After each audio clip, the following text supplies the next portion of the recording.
So I wanted to say first off, if you're on this call and you are active duty military or a veteran, I just wanted to start by saying thank you for your service to our country. We do have Independence Day coming up soon, and I wish you a safe and happy holiday with your family. And again, thank you for your service. So I wanted to just share with you the reason why I am doing this VA home buying seminar. It's actually my first one. It's something that I've wanted to do for a while. And my dad is actually a veteran of the Vietnam War. His name is Mike Schmidt. He's actually 73 years old, and he flew in from Florida to California actually today to be able to spend this weekend with myself and my sisters, which is great. He actually is a victim of the Agent Orange from the Vietnam War. He's dealt with that for most of his life, and it's something that we grew up as children seeing him have. And he was never told that he had VA entitlement to purchase a home as a benefit of not only serving his country, but getting sick because he was serving his country. So he is a homeowner. He's never used his VA benefit. And I thought it was important to be able to get the message out to as many people as possible. And if you're not able to be on this call, but you do know someone that is either serving or is a veteran, to forward this information along. So hopefully it could help them understand the importance of using your VA entitlement to purchase a home. So just a quick introduction about myself so you know who I am if we haven't worked together before. So my name is Tracie Schmidt. I am a branch manager of Supreme Lending here in San Diego. My office is in Mission Beach. We also have an office downtown, but I'm licensed throughout the state, the entire state of California. Our region is actually licensed in 38 states. So we are able to help people and families use the VA loan in quite a few states throughout the country. I've been in the mortgage business for over 25 years, and I've helped hundreds and hundreds of families purchase homes or refinance homes using their VA benefit. I grew up on Long Island. I'm the oldest of 4 sisters. And one of my passions about being in the mortgage business is just really educating people and giving them information maybe they didn't know that could help them purchase a home either now or down the road. So that's just a little bit of a wrap up. You'll see some of the things that I was featured in below. There's a couple of websites if you wanted to jot that down, and I'll share the presentation with you after we're done. That's just a little bit about me.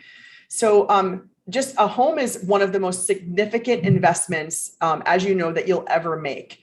VA loans can often be the best mortgage program available for people that are veterans or active duty personnel. Also, when you're refinancing a home that you already own or you're purchasing a home, you can actually look to use your VA benefit, which will provide several advantages. And we're going to go through that in just a second. So the top benefits of VA home loans. So number one, there is no down payment restriction. So there's no down payment required when you purchase a home. There used to be laws where before 2020 that you actually had to meet certain county loan limits in order to get to a maximum loan amount. Right now, there's no down payment restriction and no county loan limit restriction. So here at Supreme Lending, we could actually do VA purchase loans up to $1.5 million with no down payment required. The second benefit is there is no private mortgage insurance or PMI in your monthly payment. So generally, when you put less than 20% down on a mortgage product, or if you do FHA financing, you're going to have what's called PMI in your payment, which could raise your payment a few $100s a month. And on VA loans, there is no private mortgage insurance. The third benefit is interest rates are most likely lower than other program types. So we'll always compare it just to make sure, but generally they're lower on a VA home loan versus FHA loans or conventional loans. And the last thing is the origination charge is limited to 1%. So a lot of people think that that just means, oh, you can't charge closing costs more than 1%. That's not what that means. Origination charges are different. That's what's actually being charged by the mortgage lender or as an origination fee. It cannot exceed 1% of the loan amount. So I just wanted to clarify that for you as well. So a lot of people ask, how do I know if I'm eligible? And if you see here, the mortgage lender that you're working with will pull what's called a certificate of eligibility to determine if you have entitlement. Now, you don't have to go and get this yourself. You don't have to wonder if you have entitlement. We will pull that for you. We have access to the VA portal to get that. There's a few pieces of information that we need as a mortgage lender, which includes your name, your social security number, and I believe it's the year of your date of birth. If for some reason we cannot pull that certificate of eligibility, we will ask you then to contact the VA Regional Loan Center. I added the phone number here in this presentation, so you have that to reference to, but we will let you know. And then who is eligible? So you're eligible if you're active duty military and veterans who have completed the required minimum service time. So on the next slide, I'm going to show some examples of what that service time looks like. There's actually a lot more examples of the service time, but I just chose a few just for time purposes. Also, some surviving spouses of veterans and active duty military can also use their entitlement of the person, unfortunately, that was killed in the line of duty. So, and also members of the National Guard and reserves are also eligible. So that is who is eligible to potentially get the VA financing. Here are some examples of the service requirements for veterans and service members on active duty. So if you want to take some time, you can kind of read through this a little bit, but I'm just going to go kind of down to the bottom just as an example, right? So if you served between August 2nd, 1990 and the present, you have to have served for 24 continuous months, or you could see the full period, at least 90 days for which you were called or ordered to active duty, or at least 90 days if you were discharged for a hardship or a reduction in force, or less than 90 days if you were discharged for a service-connected disability. So you can see there's a lot of different ors in each section. And if you're on active duty now, you just have to be on active duty for 90 continuous days for us to be able to pull that certificate of eligibility for you. So again, I know this is a lot of information. There is a website for the full list of requirements that I added to this presentation. So when I send it to you, you'll be able to access that as well. Okay, so the next question. So we know, right, what the service requirements are. Well, what if you don't meet those service requirements? What happens? So you still are able possibly to get a certificate of eligibility if you were discharged for one of these reasons below. Okay, so if you were discharged for hardship, or if it was the convenience of the government. So if you served for at least 20 months of a 2-year enlistment, or you have an early out, or a reduction in force, or certain medical conditions, or a service-connected disability. So there are things that can actually help you still qualify for your certificate of eligibility, even if you don't meet the service requirements that were in the previous slide. So I'll kind of let that sit there for a second so you can check it out. Remember, if you can, any questions that you have, just put them in the chat or hold on to them to the end, and I want to be able to answer those for you. So the next slide, what is VA loan entitlement on the COE? Okay, so COE stands for the Certificate of Eligibility. So there's two things, there's full entitlement and reduced entitlement. So full entitlement means that you have never had a VA loan before, or you purchased a home using a VA loan, but you had your entitlement fully restored. And usually that happens when, for example, you had a VA home loan on a home that you owned, but you sold that home. And after you sell that home, then you go into the process of restoring your full VA entitlement that could be used for another home. Okay. The other option is reduced entitlement. So if you already have some of your entitlement tied up in a VA loan that you're currently paying off, or let's say you defaulted on a previous VA loan, when we pull that certificate of eligibility, it's going to show us that your entitlement amount is actually reduced. This will limit the amount of money. Well, actually, it'll determine the amount of money that you would have to put down on the new purchase. So if you have reduced entitlement, you aren't able to take advantage of that zero down payment benefit of the VA loan. But what we do as mortgage lenders is we have a VA mortgage calculator worksheet that we put the entitlement that you've already used, and it then tells us at the end how much of a down payment that you need to make. Now, it's still going to be less than your traditional FHA or conventional loan programs, most likely, but that's something that the mortgage lender would calculate for you. So can you have more than one VA loan at a time? And the answer is yes. But we would want to work together because, again, this is figuring out your reduced entitlement amount. So let's say, for example, you own a home currently, it has VA financing, and you basically are getting relocated, right? Where it's saying you're getting relocated with your work. So it is possible for you to keep that VA loan. You could potentially rent out that property and then purchase a new home using a VA benefit in a different state, maybe that you're relocated to. But you would have reduced entitlement. And that's where we'll work together to figure out if that's what you wanted to do, then you actually would determine how much of a down payment you need. Now, what some people do also is if you own a home and you have a VA loan on that home currently, you actually can look to potentially refinance that loan and put it into a different loan type. So maybe you put that into a conventional loan. And then this way you restore your entitlement fully to be able to purchase that VA loan elsewhere. Okay, so that's an option as well. So what we try to do is really figure out your unique situation and then put together a plan and determine how much of a down payment that you need. And I know we had someone recently join us. I am just a few slides into the presentation. I am going to provide it to everyone that registered for this call. So I just wanted to let you know that so you can still have access to the information that we've already gone over. Okay, so the next slide. What credit score do I need to get a VA loan? So this is a really common question that I get.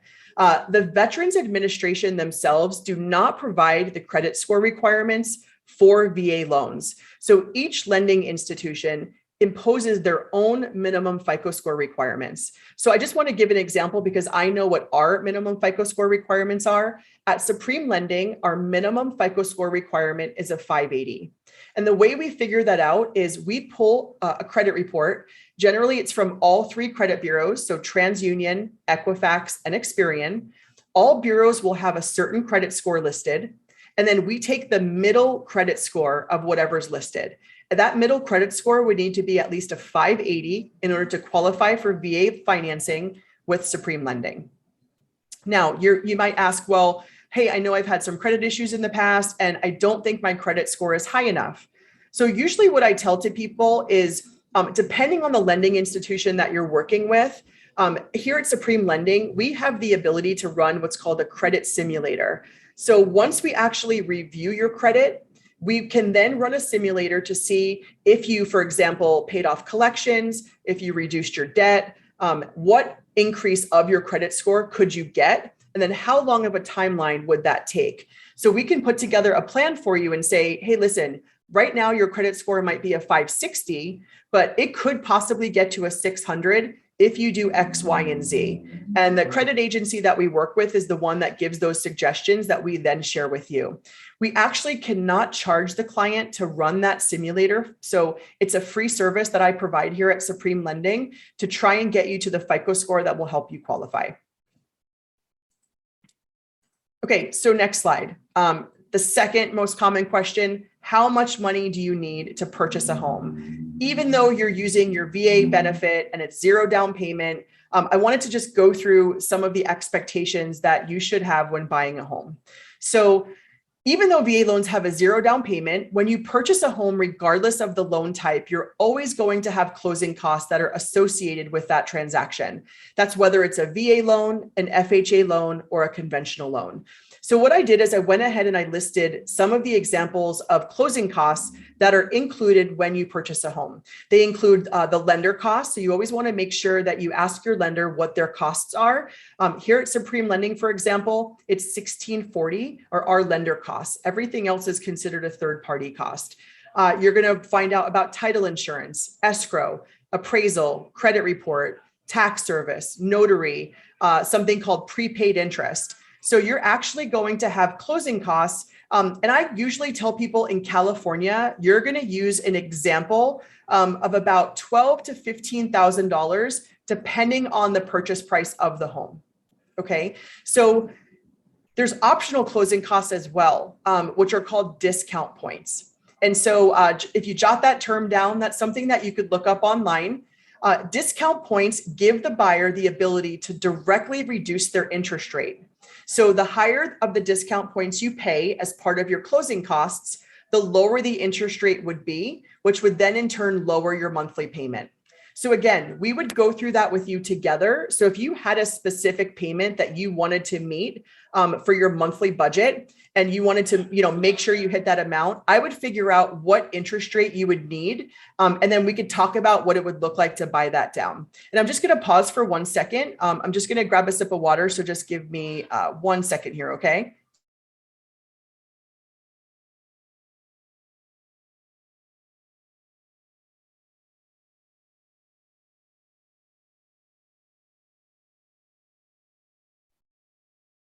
Okay. Sorry about that. I'm back.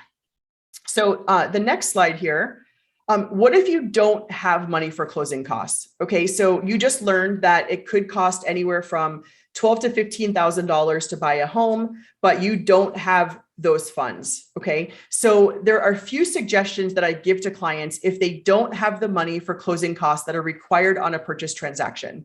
So number one, are you eligible or are you able to get gift funds? And gift funds are funds that you could receive from a family member or a relative. It's money that they would give you for the transaction that you're basically saying does not have to be paid back. Okay. And not everybody is in that situation where they're able to get gift funds, but I just wanted to let you know that that is a possibility to be able to use that towards the purchase of a home. The second thing is you could have the real estate agent that you decide to work with try and negotiate a credit from the seller towards the closing costs. Okay, so we would figure out, with your realtor, how long has the property been on the market? Maybe instead of the seller reducing the price, they could instead give you a credit that would go towards your closing costs. And please know that the credit from the seller cannot exceed the actual costs that are going to be charged as part of the purchase transaction.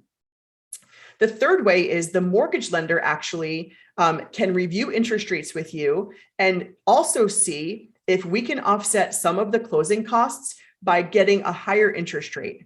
So with interest rates right now on the rise, unfortunately, it's a little bit harder to do that, but it's still possible. So what that means is if you have a certain interest rate and you're not actually getting any credit from the lender, if the lender increases that interest rate, that will then start to give you a credit toward your closing costs. And that's a way also that you could figure out how to purchase a home if you didn't have money out of pocket.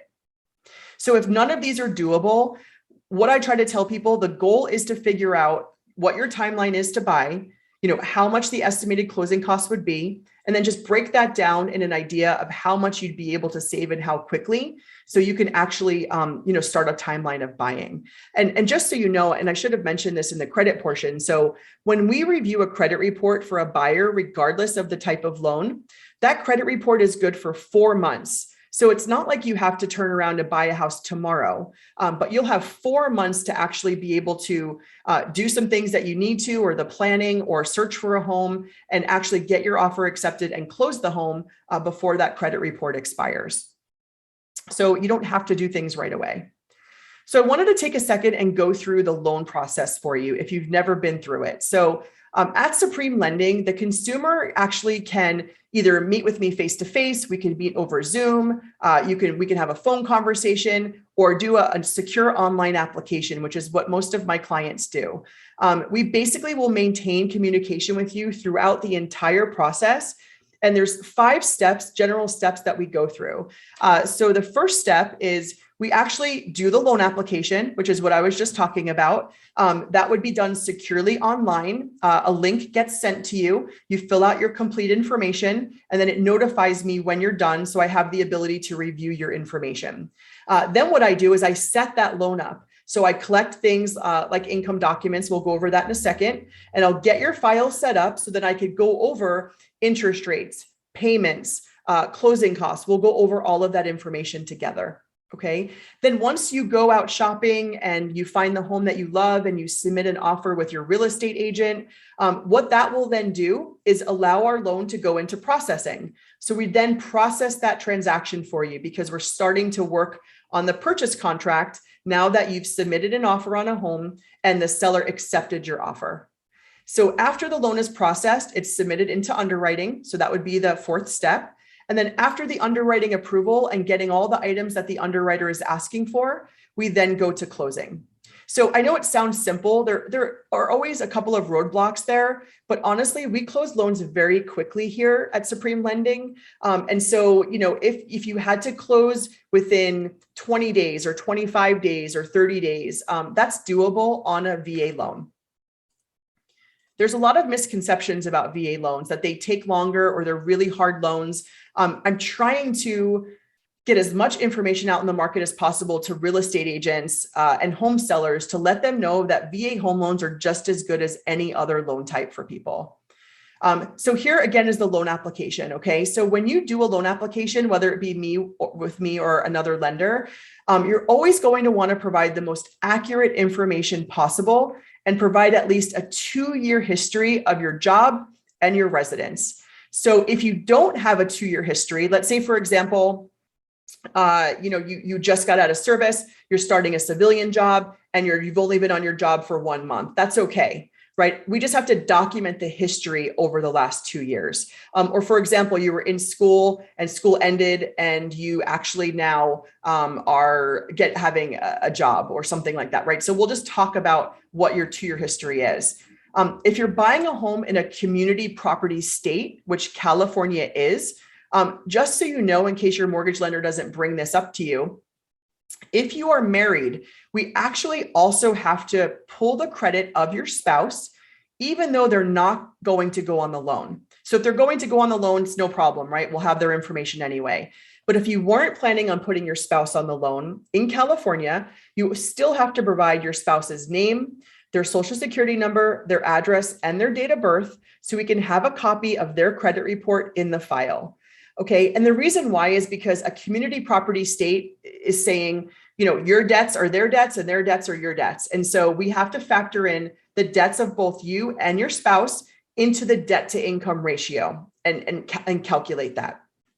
So let's see here. Now, the mortgage lender is going to ask you for documentation. And if you have a wage earner job, or if you get an LES, this is the documentation generally that you're going to be asked for. So most likely, if you're paid once a month, you'd provide one pay stub or one LES. If you're paid bi-weekly or bi-monthly, you would provide 2. And if you're paid weekly, you would provide 4 pay stubs. Okay. We would need the 2 most recent years W-2s. Now, sometimes we can get away with just the 1 most recent year, but I always ask for 2 years up front, just so underwriting has a little bit more information, so I don't have to go back to you later on. And the last thing, you're going to also want the most recent statement of any account that you're going to use for down payment and closing costs. So of course, if you want no down payment, that's great. But some people choose to still put money down. So we have to show where that money is going to come from. Is it from a checking account, a savings account, a 401k account? Are you going to get gift funds from a family member? Is it an IRA, a CD? So whatever that is, whatever you fill out on that application saying this is where the money is going to come from, those are the accounts that we need to document. And we'll always ask for the most recent 1-month statement up front. And then you would be prepared as we get loan approval. We'll always ask for the second month. Okay, so there's always 2 most recent months. So why get a conditional approval, right? Why go to a mortgage lender and provide all of this information? And what I say to people is it makes the process easier for you. So here's some reasons. Number 1, you may know your credit score because you go online or you look at freecreditreport.com or your credit card told you. Well, none of those really matter. The only score that matters is the score that we pull or your lender pulls, because those are the credit scores that we actually use. Okay, so you want to know, are there any issues? Do you have any collections? Is anything showing past due? We have to look at that with you up front, and that's part of the application process. Secondly, you're going to want to know your price range, right? So you don't want to go out there looking for a home and falling in love with it, and then all of a sudden you figure out that the mortgage payment is $1,000 higher than what you had hoped. And you don't know the interest rate. You don't know what the property tax rate is in California.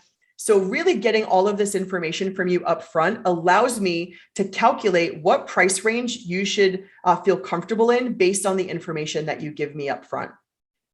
Third, bidding wars. So this has changed a little bit because our market has shifted a little bit, just a little bit more toward a buyer's market. But if you're familiar with what the industry was the last 2 years, there were bidding wars. There were multiple offers on the table. People were waiving their contingencies in the contract, meaning like, hey, I don't need to wait for an appraisal to come in, or I don't need loan approval. I waive those contingencies, which, again, that's up to you as a buyer. But so being pre-approved up front allows you to kind of offset some of those bidding wars, right? Because you're going to be able to say that you've already had your documents reviewed and you've already have automated underwriting ran by your lender. So it puts you ahead of the game a little bit as opposed to someone else. Quicker closings. So, we have 80% of the information that we need for the end of the process at the very beginning. And so it allows us to close loans quicker on your behalf when we have that. And I love that we're getting questions. So, and I'm going to definitely answer those at the end. Okay. So please keep putting them in the chat box. All right. So next slide, we have mortgage do's and don'ts. So if you're looking to buy a home, and I would say probably within the next 0 to 6 months, right? These are some of the things that you want to make sure you're doing because it's going to be really hard to come back from them if you don't do it. So continue to make any mortgage or rent payments on time. Make sure you're staying current on your debt that shows up on your credit report. Continue living at your residence. Now, you can move, right? But again, we have to document that residence history. Be prepared to source all deposits. So we're just going to take a second on this because this is one of the biggest deal killers of someone looking to buy a home. So when I was telling you that we're going to ask you for your bank statements, right, to show where that money for closing is going to come from. So any deposit that is not payroll related, so you're not getting it from your job, but it's showing as a deposit, we're going to have to source that deposit for underwriting. So which means, cash, no, because you can't source where it came from. If you're going to sell a car to buy a house, you have to talk to your lender, right? First, because we have to tell you, let's document the value of the car. We have to show the bill of sale of the car. So there's a lot of things that have to be documented if it's non-payroll deposits. So I always tell my clients, before you do anything or deposit anything or move money around, talk to me first to ensure that it won't hinder you from buying a home in the near future. Ask your loan officer before making any financial decisions. We kind of just talked about that. If your salary or compensation changes, that's important to know, especially with people right now that are active duty, but are going to be retiring within the next 12 months. There's a certain set of guidelines that we have to meet if that's the case. Okay, so that's something else that you're going to want to be sure to let your lender know. Now, what I do is I'll check on the LES and see the end of active service date, and that gives me an idea of what that date is. But if you're not working with me and you're working with another lender and you're going to be retiring within 1 year, make sure you let them know that, because that could also hurt you if you don't tell them that up front. Okay, don'ts. So don't make major purchases. Okay. So people get excited. They're out looking for a home. They find their house. And then all of a sudden they're buying TVs and couches and they're financing things and opening new credit cards because, they want no interest on a washer and dryer. Don't do that. You're going to want to wait until after the loan closes, right? Because that could also hinder the decision. If you have to make a major purchase, my clients have called me, hey, my car broke down. I don't know what to do. I need to buy a new car. My conversation would say, okay, Mr. Borrower, what kind of car are you looking at? How much would the monthly payment be? Are you able to get something reasonably compared to the payment you were making? Or, hey, listen, you can go another $200 more than what you're paying now based on what I've calculated for you. So that's why it's really important to have a great relationship with your mortgage lender if any of these situations are going to change for you. Okay.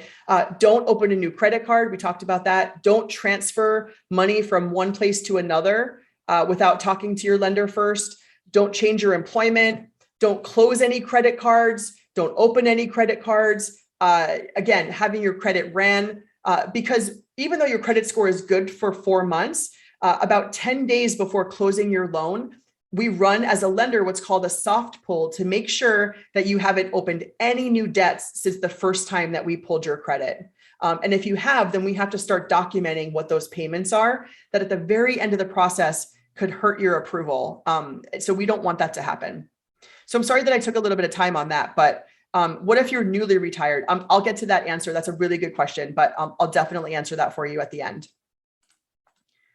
Okay, so know who you are working with. So the reason I say this, you're buying a house, right? So, and if it's not today and it's down the road, you want to take some time and find out the mortgage loan officer and the mortgage company that you actually would be working with. This is a huge purchase, right? A huge financial asset. And even though there's no down payment, you're still investing your money, and it's something that you need to make sure you understand the process of. So I would say a couple of things to find out. Does the mortgage loan officer and the company that you work with have an online presence? Okay. So usually you want to, the famous Google, Google the loan officer, Google the company, check out what it says about them. Do they have experience? You can kind of get a feel for that, right? We Google everything anyway. Why not look up the mortgage lender that you're going to be working with? Below this in red, I'm answering the questions based on me and my company, just so you can kind of understand where I am. So under Google, you can look me up under Tracie Schmidt, or you can Google the Schmidt team at Supreme Lending. And this way you can see what my online presence is. Have you asked your lender to provide you reviews from other clients? So a really good mortgage loan officer that's been in the business for a while should have reviews that they can provide to show the service that they've given other clients. Okay. So if you look at that link when I send this presentation, you'll see that I have over 200 5-star reviews in different places. So there's some on Yelp, on Google, on Facebook. And so you'll be able to kind of read those reviews. And a lot of them also are from VA loans that I've done. Ask your mortgage lender, how long have you been in the business, right? Are they just getting in? Have they been in it for 2 years? Did they leave and then come back? I've been in the business for 25 years. So especially what's going on right now in this market with higher interest rates, I was part of that 2009, 2008, right? And then it came back and then it went up and it went down. And there's this insane history of what rates have done over the last 25 years. So just make sure your loan officer is educated in that and can give you good direction on what rates are potentially going to do. And then has the mortgage lender only asked you questions over the phone and then provided you a pre-approval letter after that? So I hear a lot of times from my clients, yeah, well, I talked to this person and they asked me a few questions over the phone, and then they just gave me this letter and said that I can go shopping for a house. Well, just saying that out loud, right, sounds wrong. So you don't want to just answer a few questions over the phone and get a letter and then go and look for houses for $600,000, let's say. So you want to make sure that you finish, an application, you get the documents over. I know it might seem a little bit tedious in the front end, but it's really important to do. So for me, I'm going to ask you to complete the secure online application, as well as provide documents up front, so I can make sure that you're actually pre-approved before you go out shopping for the home and finding that home that you love. Did your mortgage loan officer talk to you about the VA funding fee? So not many people know about the VA funding fee. It's actually a cost that's charged by the VA or by the Veterans Administration. It is not charged by the mortgage lender. It's financed into the loan amount. Okay, so you have what's called a base loan amount, and then with the funding fee, you'll see what's called a total loan amount. The fee varies depending on if it's your first time using your VA benefit or if it's a subsequent use. If you're making a down payment, the greater down payment, the less the funding fee. And if you're classified as greater than 10% disabled, you actually have your funding fee waived. Okay, so the way we know that is it'll show on your certificate of eligibility and it will say exempt or non-exempt. Non-exempt means you're going to have the funding fee factored into the loan amount. Exempt means that will be waived. It could be actually quite high. If you've never used your VA benefit and you're putting zero money down, I think that the percentage is at 2.3% of that loan amount is going to the Veterans Administration, is being added into your the loan amount that you're financing. It does not come out of your pocket as a closing cost. Okay. Another question to ask your lender: do you collect any money up front? Are you going to charge me for an application fee or a rate lock fee or a processing fee? We personally do not collect any money with my clients here at Supreme Lending. We do have the ability to do that for the appraisal, but I do not do that personally. If you had to close a transaction quickly, ask your lender, are you able to do that? Right? And if they're like, yeah, we can close fast, no problem. Okay, well, tell me a little bit about how you can make that happen, right? What does that timeline look like? Why are you so sure? Because let them explain that to you, right? They should easily be able to say, hey, we can close it as quickly as a conventional loan or an FHA loan. I have a dedicated processor, underwriter, doc person, funder. So we can make our process at Supreme Lending really smooth and efficient because I have an entire team in place that works on your behalf. So ask that same tough question and see how they answer it so you can kind of compare it to something. Okay, so how do you learn more or get started on a VA purchase pre-approval? And this is personally with me. Now, you may have a friend or a family member or someone that's in the mortgage business. I just wanted to get this education out, so that's totally fine. But if you did want to work with me or understand more about home buying using a VA benefit, there is a website here that you can go to and you could download it's a VA Mortgage Toolkit. It doesn't cost anything. I put that together for people to download and use as a resource. You just have to put your name and your email and it will automatically be sent to you. You can call or text me. That's my personal cell phone number, which people are like, aren't you scared to give that out? Absolutely not. I am there for my clients on weekends, on evenings. Again, this is what I do. It's all I know. And so, obviously be respectful, 2:00 in the morning, no. But that's my personal cell phone. You can email me. There's my email right there. And then you also can just start a secure online application going to my website, which is schmidtteam.supremelending.com, and you hit create account. And that will take you right to a secure online application that will notify me when you're done. So I wanted to take a second, just let you know, our next workshop is actually going to be on July 12th at 6 p.m. So the same time, we're going to have these recurring every Tuesday. I didn't do one on the 5th of July just because it's after the holiday weekend. And I just, I wanted to make sure that we tried to get as much attendance as possible. So Ben Schulte is a financial planner with Edward Jones, and he's also a veteran. So I personally work with him as a financial planner, and I asked him to come on as a special guest because he specializes in helping active duty military and veterans figure out if investing is right for them, right? Building their retirement, investing in their future. So he's going to come on here. You'll be able to ask him some questions, and he's going to go through kind of what that looks like. The Eventbrite link is right here, and feel free to share that with anyone. Again, it's the free workshop that we're going to have on July 12th. And before I get to questions, lastly, have fun. So it's a lot of information. It sounds confusing, but buying a home does not have to be stressful. I really wish you the best of luck in your home buying journey. I would love to be part of it. I don't have to be part of it, obviously, in order to help guide you if you do have questions, which I'm going to go to right now.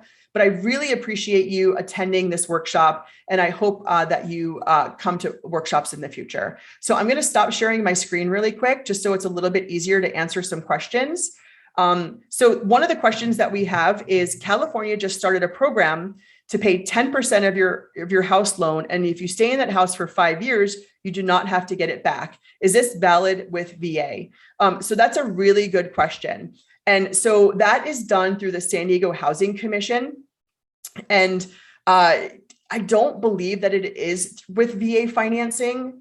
It's their specific program. And I could actually go online to the San Diego Housing Commission and look that up for you.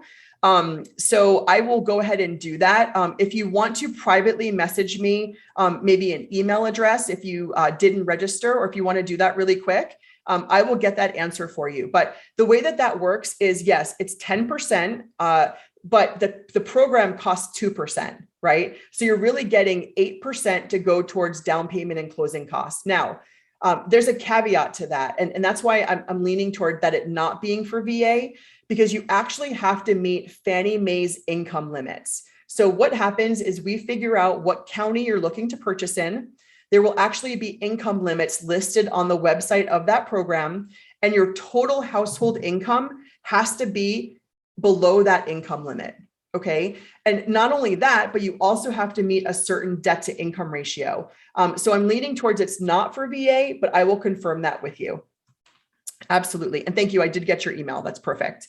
So the other question is, what if you're newly retired, right? So if you were, and I'm going to assume you were active duty and then retired. So that's okay. We could use retirement income. We would still just get the history of what your work is. And then you would probably get some sort of award letter or documentation saying what your retirement income is going to be. And then we could actually use that income as your qualifying income for the new purchase. So again, we just need to, document that to your history. Perfect. You're absolutely welcome. Does anybody have any other questions? If you don't feel comfortable sending it to everyone, you can change the two and you could message me directly. I don't have to disclose your name, but I could actually just read the question out loud and answer it for you. I'll just give you a minute or two. If not, I'm ready to wrap it up and have all of you enjoy your evening. I really appreciate you being here. So anybody else have any questions? No? Okay. So I will get this presentation out to you. So thank you. Thanks for letting me know you're good, Michael. I appreciate it. I hope this was helpful. I would love some feedback. I mean, if you wanted to provide it to me privately, that would be great. But again, I hope this information was helpful. Thanks, Roberta, for that thumbs up. I appreciate it. And so I'll get the presentation out to you. Happy Independence Day weekend. Again, if you're on this call and you've served our country or you're active duty, again, thank you for your service. And I hope either you or a friend or a family member has gained something from this and you can share the information. So thanks, Chrislyn. I appreciate you being on here and we'll talk to you soon. Bye, everybody.